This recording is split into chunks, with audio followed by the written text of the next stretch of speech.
सर्व ओनर्स यांची सेवा असते आहे. त्यानंतर लगेच मात्र नाणेफेक घेतली जाईल.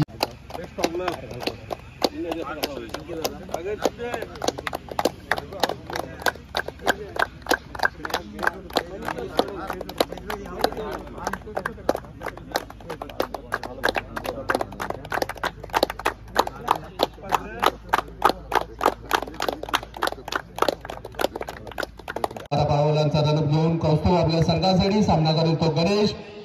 पहिला चेंडू मात्र निर्धाव चेंडू म्हणावा लागेल, त्यावरती कुठल्याही प्रकारची धाव मिळत नाहीये. गणेश कडव्यानं तो सुंदर पद्धतीने खेळून काढला आणि तेवढी सुंदर निर्णय म्हणावी लागेल ती कौस्तुभाची आपल्या संघासाठी.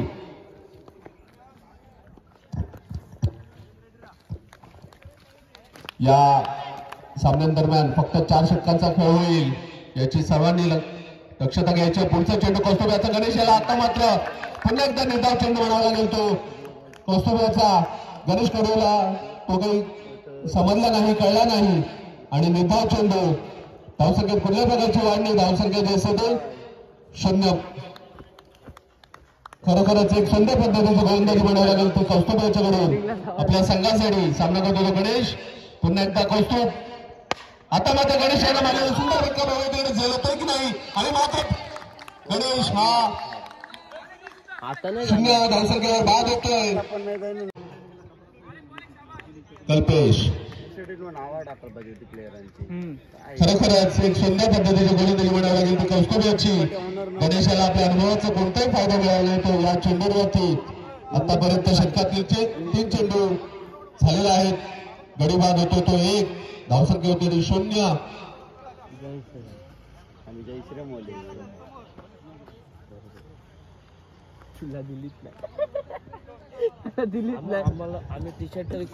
अतिशय सुंदर सुरुवात खऱ्या पाहायला मिळते. आई सावंतदेव प्रतिष्ठान निगडा संघाच्या माध्यमातून पहिलं षटक, आघाडीचं षटक मात्र आपण पाहतोय. वेगवान गोलंदाज कौस्तुभ म्हात्रे पहिल्या 3 चेंडूमध्ये मात्र आपण पाहिलं की पूर्णपणे थांबवलं गेलं निखिल कन्स्ट्रक्शन पार्टी संघाला. पुढचा चेंडू या ठिकाणी चेंडू हवेमध्ये होता परंतु जाणार मात्र घोषित क्षेत्रामध्ये एका धावेसाठी आणि एका धावेने मात्र पुढचा चेंडू हाताला जाईल. या ठिकाणी पुन्हा एकदा चेंडू जाणार घोषित क्षेत्रामध्ये एका धावेसाठी. पुन्हा एकदा बॅटची कडा घेतला तशी सुरेख गोलंदाजी खऱ्या अर्थाने पाहायला मिळते. आई सावंतदेव प्रतिष्ठान निगडा संघाच्या माध्यमातून आघाडीचा षटक आपण पाहतो. मात्र एक मातब्बर खेळाडू आहे, एक वेगवान गोलंदाज आहे. अनेक आपण टुर्नामेंटमध्ये मात्र कौस्तुभ म्हात्रे याला पाहतो. आणि ओपन टुर्नामेंट असतील, तालुका पातळीवर टुर्नामेंट असतील तर अशा अनेक टुर्नामेंटमध्ये मात्र अनेक संघांच्या माध्यमातून मात्र खेळला गेलेला हा खेळाडू मात्र या ठिकाणी आपण पाहतो. या ठिकाणी पुन्हा एकदा चेंडू हवेमध्ये आहे. अजून एक हादरा मिळेल काय तर नक्कीच अजून एक मोहरा गारद होते. निखिल कन्स्ट्रक्शन पाटणी संघाचा कल्पेश मात्र माघारी येणार. 1 षटकांची धावसंख्या होती ती बहुताची. पुढचं षटक घेऊन येतो रूपम आपल्या संघासाठी आणि आता मात्र जोरदार फटका मारण्याच्या नादामध्ये सिद्धेश हा बीट होतोय. त्या चेंडूवरती कुठल्या प्रकारचे आहे आणि ते मैदान खऱ्या अर्थाने आम्ही उपलब्ध करून दिलं. आणि या ठिकाणी हे आजचे सामने पाहतोय. कोणताही क्षेत्ररक्षक असं सहजरित्या डावी सुद्धा करू शकतो अशा पद्धतीने मैदान आहे. परत पुढचा चेंडू हा मात्र दिशा भडकलेला चेंडू दंडित केले जाते. गोलंदाज रूपम म्हात्रे याला एका धावेची मात्र शिक्षा ठोठावली जाते.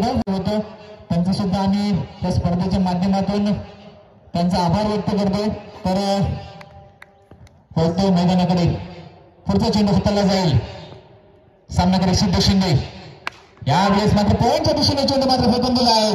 पाहूया किती धावा मिळतील तर नक्कीच चेंडू मात्र घोषित क्षेत्रामध्ये जातो. एका धावेसाठी धावसंख्या 1ने वाढते. धावसंख्या मात्र 4 धावा. पूर्णपणे सिद्धेश याच्यावरती जिम्मेदारी असणार आहे. पहिला सामना आहे. पहिला सिद्धेश मात्र अजूनपर्यंत मैदानामध्ये आहे परंतु पाहूया एक विस्फोटक फलंदाज म्हणून त्याची ओळख आहे. एक नावाजलेला खेळाडू आहे परंतु त्याच्या माध्यमातून कशा प्रकारे खेळ होतोय पाहूया. पुढचा चेंडू यावेळेस मात्र खराब क्षेत्ररक्षण पाहायला मिळालं.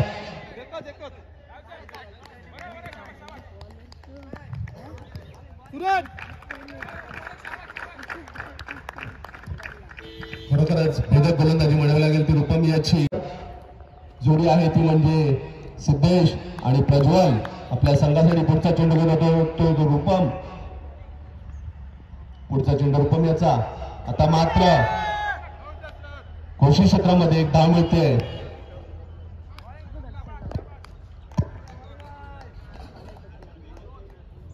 खरोखरच सुंदर सामन्यांचं आयोजन आणि तेवढीच तोलामोलाची साथ देतात ते सर्व टीम ओनर आणि आमचे सर्व हितचिंतक. काय म्हणतो हितेश, आजच्या सामन्यांमध्ये तुम्हाला काय वाटते, कुठला संघ बाजी मारू शकतो? काही सांगू शकत नाही आहे.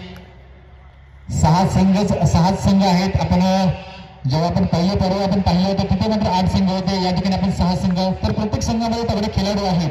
कोणता संघ मात्र या ठिकाणी अंतिम विजेता होईल सांगू शकत नाही. या ठिकाणी पहिल्या टप्प्याचा यॉर्कर पदवीचा चेंडू एक क्रिकेटचा ब्रह्मास्त्र म्हणून आपण ओळखला जातो. असा हा चेंडू मात्र खऱ्या अर्थाने पाहायला मिळते. खरोखर एक सुरेख कामगिरी करत असताना गोलंदाज मात्र आपण पाहतो रुपम म्हात्रे. षटकातील शेवटचा चेंडू घेऊन येतो तो रुपम आपल्या संघासाठी. त्याने याच्या आधी खेळलेला खूप सुंदर पद्धतीचा यॉर्कर पद्धतीचा चेंडू. खरोखरच कसं लागतं गोलंदाजामध्ये यॉर्कर चेंडू टाकण्यासाठी आणि तो सुद्धा टेनिस बॉलने. काय म्हणते तेज, यॉर्कर चेंडू आहे ना हा एक या चेंडूचा जर विचार केला ना तर हा चेंडू फेकत असताना थोडासा आपण पाहतो की सातत्याने फुलटॉस पद्धत चेंडू जातो किंवा ओव्हरपिच पद्धत चेंडू जात असतो. परंतु एक हा चेंडू आहे ना तो एक जिम्मेदारी असते गोलंदाजी. एक जोखीम पत्करावी लागते आणि खऱ्या अर्थाने आपण पाहिलं रिपलियाला हा चेंडू फेकत असताना आपण भारतीय संघाकडे पाहिला तर जसप्रीत बुमराहच्या माध्यमातून अशा पद्धतीचे चेंडू फेकले जातात. परंतु आपण किती वेळा आपण पाहतो की अशा पद्धतीने चेंडू फेकत असताना ओव्हरपिच चेंडू जातात, रफुलटॉप चेंडू जात असतात आणि कुठे कुठेतरी नुकसान होत असतं गोलंदाजाचं. तर कृपया साईड स्क्रीन आहे ती समोर स्क्रीन आहे. मनोज तरी आपण त्या ठिकाणी आहात, आपण सगळं सहकार्य करा. आपण थोडस बाजूला व्हायचं आहे तिथून. तर दुसरं षटक समाप्त होते. धावसंख्या आपण असोसिएशन साठी किंवा बाहेर कसं म्हणताय तेज, तुम्ही काय वाटतं तुम्हाला? या ठिकाणी हा वाईट चेंडू आपण पाहतो.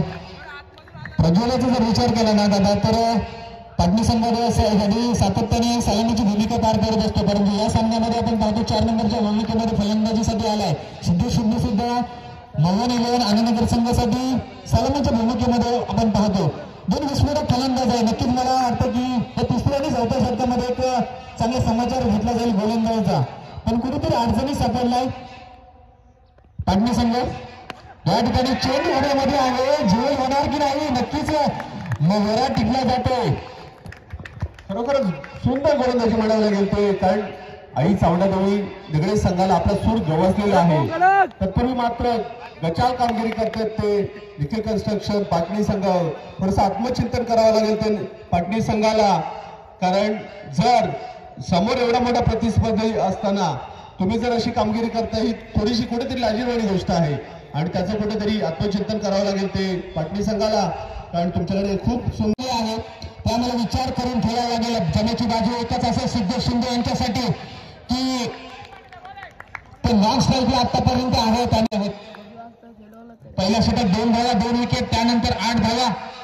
फेअर बॉल चांगल्या पद्धतीने दबवलेला चेंडू काउ कॉर्नरवर मात्र फील करते स्मिथ. पहिला क्रिकेटिंग शॉट म्हणता येईल या इनिंग मध्ये. प्रॉपर टायमिंग करण्याचा प्रयत्न होता परंतु आउटफुल एवढी छान आहे की इथे सिंगलच. आता मात्र सिद्धेश कशा प्रकारे खेळी करेल. धावसंख्या झालेली 13, 3 चेंडू झालेले आहेत. आतापर्यंत हवाई फायर काय सिद्धेश यांच्याकडून झालेला नाहीये. गरज आहे स्ट्राईकला आहे तो सिद्धेश आणि गोलंदाजी करेल तो बारक्या. श्रीदत्त देवीचा प्रतिनिधित्व करणारा एक हुकमी एक्का म्हणजे बारक्या. देवी संघासाठी वारंवार तारणहार ठरणारा आज मात्र फुलटा चेंडू, फुलटा टोला आणि पहिला षटकार सिद्धेश शिंदे यांच्या बॅटमधून. एक झणझणीत षटकार. व्हॉलंटियर चला मंदार बॉल घेऊन या. खरोखर सुंदर फलंदाजी. आता मात्र शंकर आहे परंतु पाहूया वापसी होते का.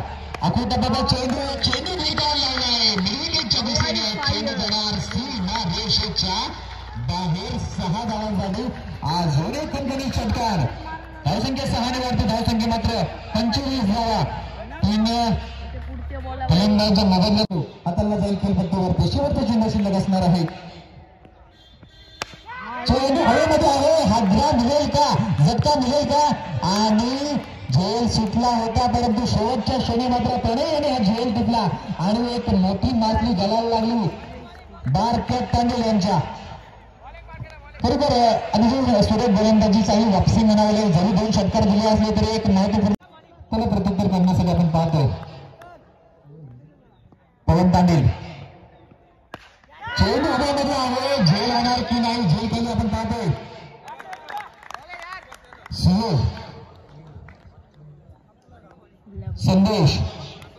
संदेश यांच्या मागे एका मागोमाग एक असे 5 फलंदाज आतापर्यंत तंबूच्या दिशेने परतले. अर्धा संघ मात्र तंबूमध्ये बसलाय.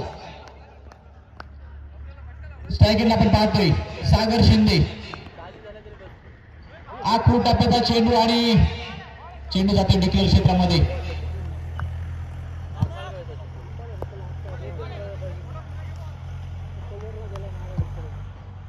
खरोखरच आपल्या संघासाठी सुंदर गोलंदाजी करतो तो स्मिथ. सामना करेल तो सागर पत्नी संघाचा. खरोखरच आपल्या संघासाठी एक साजेशी खेळी करावी लागेल की निखिल कन्स्ट्रक्शन पत्नी संघाला आतापर्यंत मात्र या फटक्यावरती 2 धावा मिळत आहेत. या 2 धावांची संघाची धावसंख्या वाढते. धावसंख्या होती ती 28. मी तुम्हाला म्हणालो होतो हितेश, धावसंख्या होती ती फार तर 32. पण माझं म्हणणं कुठेतरी यांना खोडावं लागेल. एक सुंदर 2 फटके मारावे लागतील सागर याला. ग्राउंड बघितलं तर 28 धावा ही भरपूर झालेल्या मला तर वाटतं होतं. कारण की ज्या पद्धतीनं इथे गोलंदाजी कराल त्याच पद्धतीने इथे फटके येणार आहेत. जर तुम्ही खराब गोलंदाजी कराल तर तुमच्यासाठी फटके येणारच आहे. बारक्याने ते चेंडू टाकले होते, पहिला जो षटकार गेला तो फुलटा चेंडू होता. पण बॅटमॅन्स ऑलराऊंडर बाल मित्र बीसीसी जडप संघाचा. आणि या ठिकाणी आपण पाहतोय हा एक वाईट चेंडू फेकी केला जातो. कुठेतरी चांगली गोलंदाजी करत असताना एक दिशा भरकटलेला चेंडू पाहतोय. पंच प्रेम म्हात्रे यांच्या माध्यमातून हा वाईट चेंडू घोषित केला. दंडित केले गेले गोलंदाज स्मिथ याला. धावसंख्या 1 ने वाढली. धावसंख्या आपण पाहतो धावफलकावरती 30 धावा. आणि या ठिकाणी चेंडू हवेमध्ये होता परंतु 2 धावेसाठी प्रयत्न आहे आणि आपण पाहतोय अजून एक नवरा गारद होईल. निखिल कन्स्ट्रक्शन पाटणी संघाचा सागर शिंदे माघार येणार यात काही शंका नाही. कुठेतरी आपल्या गोलंदाजी मार्गवर पुन्हा एकदा स्टार्ट घेताना परत एकदा शेवटचा चेंडू घेऊन येतो तो. आता मात्र सुंदर पद्धतीने मारलेला चेंडू भाऊ तिकडे चौकार होतोय की नाही आणि आता मात्र चौकार घोषित होतोय. खरोखर एक सुंदर गोलंदाजी म्हणावी लागेल आणि खरोखरच नियोजित धावसंख्येच्या वरती जाऊन पोहोचतो. आपण सुभाष या ठिकाणी 2 संघ दरम्यान मात्र नाणेफेकीचा कॉल मात्र घ्यायचा आहे. 2 संघ दरम्यान मात्र नाणेफेकीचा कॉल घेतला जातोय. विनंती असेल सन्माननीय महेश पाटील यांना की आपल्या सुभाष या ठिकाणी नाणेफेकीचा कॉल मात्र करायचा आहे. आई गावदेवी पांढरपूर संघाचा संघनायक अमित चोगले यांच्या बाजूने गेलाय. अमित चोगले आपला निर्णय काय असेल? बॉलिंग पर गोलंदाजी करण्याचा निर्णय आपण घेत आहात. तर प्रतिस्पर्धी ओरिजिनल देवली संघाला किती धावांपर्यंत थांबवणार? कमीत कमी 30-35. त्याचप्रमाणे आपण पाहतो ओरिजिनल देवली संघाचे संघनायक सुशील ठाकूर आपण आपल्या वाट्याला मात्र फलंदाजी आली आहे. किती धावांपर्यंत नजर मारणार? आम्ही कमीत कमी 40-45 आपला आयकॉन आणि कर्णधार कौस्तुभ आपल्या संघाकडे. आता मात्र षटकार खरोखरच एक वरती चेंडू टाकला होता तो सिद्धेशाने आणि त्याचा पुरेपूर समाचार घेतला तो कौस्तुभाने आणि आपल्या संघासाठी दोन्ही सामन्यांचा अनुभव. आता स्टेट बँकच्या स्वरूपामध्ये मात्र तिथे थोडासा एक नैसर्गिक अडथळा असल्यामुळे फक्त 2 धावा मिळतात. निखिल कन्स्ट्रक्शन पाटणी संघाला ते धावसंख्या 45चं आव्हान पाहिजे होतं. मात्र एक सुंदर गोलंदाज बनावला. तो गोलंदाज आहे तो मनीष. गोलंदाज कोण आहे? मनीषच ना, सॉरी. पुन्हा एकदा आपल्या बॉलिंग मार्कडे शक्यतो पुढचा चेंडू घेऊन येत असता मनीष आणि मला सुंदर पद्धतीने तिकडे खरोखरच फक्त एका धावावरती समाधान मानावं लागेल. तो आई सांगण्यात होतं दिसतात निवड संघाला. कारण थोडंसं कुठेतरी धीम्या गतीने धाव घेतली होती ती मनीष आणि कौस्तुभ यांना थोडस त्यांना कुठेतरी कॉन्फिडन्स होता की आम्ही चौकार मारू, मात्र झालं उलट आणि धावसंख्या होती 15.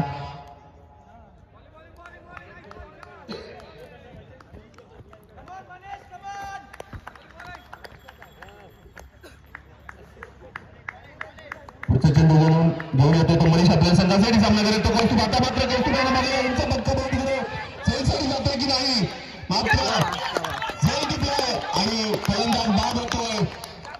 खरोखरच एक उत्कृष्ट झेल टिपलाय तो निखिल कन्स्ट्रक्शन पाडणे संघाच्या खेळाडूने आणि थोडस निघण्या संघ कुठेतरी या बाबतीमध्ये मागे पडतो. त्यानंतर रुपेश आपल्या संघ यासाठी थोडस चेअर करावं लागेल तुम्हाला. आता मात्र उपमाला मागे सुंदर बघत बरं निखिल क्षेत्रामध्ये फक्त एक धावांसाठी एक धाव मिळते.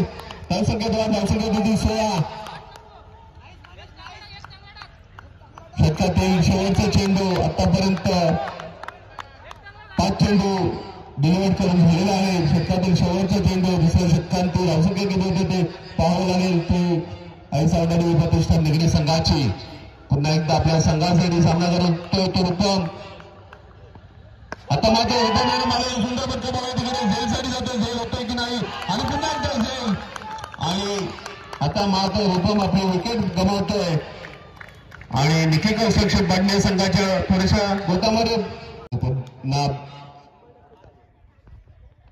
आता मात्र एक सुंदर पद्धतीचा चेंडू खेळला होता तो मनीषांना आणि मनीषांना तो करून आपल्या बॅटच्या पट्ट्यात घेता आला नाही. आणि मनीष थोडीशी हारागिरी करताना मला कुठेतरी वाटतं मनीषांचा थोडासा कॉन्फिडन्स लूज झालाय. जसं मगाशी म्हणाले की सिद्धेश कुठेतरी पेटला नव्हता आणि त्याने पेटून नंतर 2 षटकार मारले. मला सुद्धा असं वाटतं मनीष थोडासा सावध पळतो घेताना पुन्हा एकदा आविष्कार आपल्या संघासाठी सामना करतो तो मनीष. आता मात्र पुन्हा एकदा एक निर्धाव चेंडू मारावा लागेल तो आविष्कार याचा सुंदर गोलंदाजी आहे ती. आणि माझा मित्र हितेश पुन्हा एकदा आपल्या कॉमेंट्री मार्क करू आणि पुन्हा एकदा सुंदर पद्धतीने माझा चेंडू तिकडे बघा किती धावांसाठी एक धाव पूर्ण दुसऱ्या धावासाठी प्रयत्न असेल आणि दुसरी धाव सुद्धा पूर्ण होते. माझ्यासाठी तिसऱ्या धावासाठी प्रयत्न असेल तिसरी धाव घेताना धावची होते. काय म्हणतो हितेश यांनी काय करावं वर्षामध्ये, परंतु या ठिकाणी संधी मिळाली आविष्कार याला संधीचं सोनं केलं जातंय. पाहूया पुढचा चेंडू. यावेळेस मात्र पुन्हा एकदा चकमा दिला ती वेगवान चेंडू मात्र फेकी केला जातोय. धावसंख्या द्यायसाठी धावसंख्या केवळ 18 धावा. वैनित स्ट्रायकर आहे 8 चेंडू आणि 18 धावाचं समीकरण या ठिकाणी आपण पाहतोय.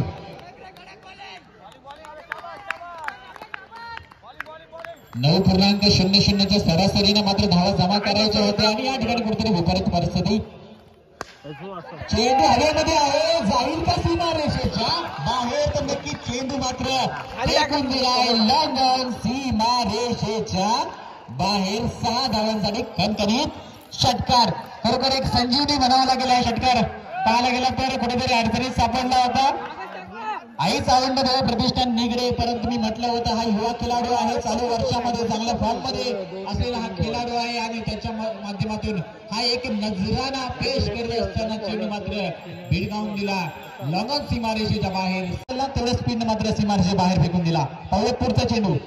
यावेळेस मात्र चकमा दिलाय आविष्कार यानं विनीत याला. धावसंख्या मात्र जयसे स्ट्रायकिंगला आपण पाहतोय कुठे झुंज देत असताना मात्र खराब फॉर्म मध्ये मात्र पाहायला मिळते मनीष. परंतु मनीषसाठी एकच म्हणेन की अल्ला असेल हजारदा पडला असेल हजारदा पराभवाच्या भयाने रात्री तो रडला असेल हजारदा. परंतु सर्व काही विसर तू एक प्रयत्न अजून कर, पूर्णपणे हा सामन्याचा विचार केला नाही तर मनुष्याच्याकडे या सामन्याची या शेवटच्या षटकावर पूर्णपणे जिम्मेदारी आहे. शेवटच्या षटकामध्ये आपल्याला पाहतोय 5 चेंडू 11 धावांची गरज असणार आहे. विनीत सुद्धा आपण पाहतोय एक युवा खेळाडू आहे, त्याच्या माध्यमातून सुद्धा चांगलं प्रदर्शन होत असताना आपण पाहिले चेंडू मात्र सीमारेषेच्या बाहेर फेकून दिला. पाहूया पुढचा चेंडू.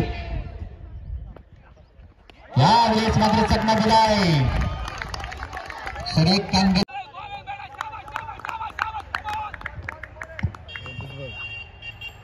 यावेळेस पुन्हा एकदा चकमा दिला गेलाय फलंदाज जमिनीत याला.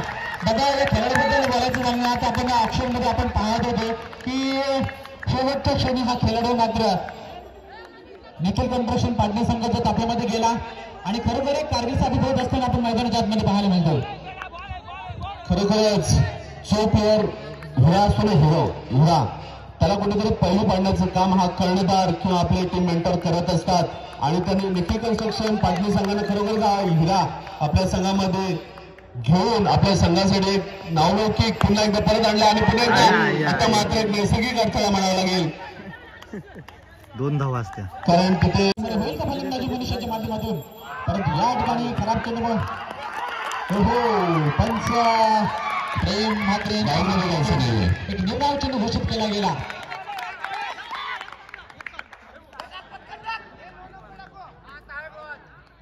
सुरेख कामगिरी मैदानाच्या आतमध्ये आपण पाहतोय. गणेश कडू एक अष्टपैलू खेळाडू आणि फलंदाजी करत असताना स्वस्त्यामध्ये माघारी परतला होता हा खेळाडू, परंतु गोलंदाजी करत असताना पूर्णपणे एक चांगली कामगिरी करत असताना खऱ्या अर्थाने पाहायला मिळते हा गणेश कडू. तर शेवटचा चेंडू मात्र भरपूर गेला आहे मिड विकेट सीमारच्या बाहेर 6 धावांसाठी, परंतु हा सामना मात्र निखिल कन्स्ट्रक्शन पाटणी हा संघ विजयी होतोय.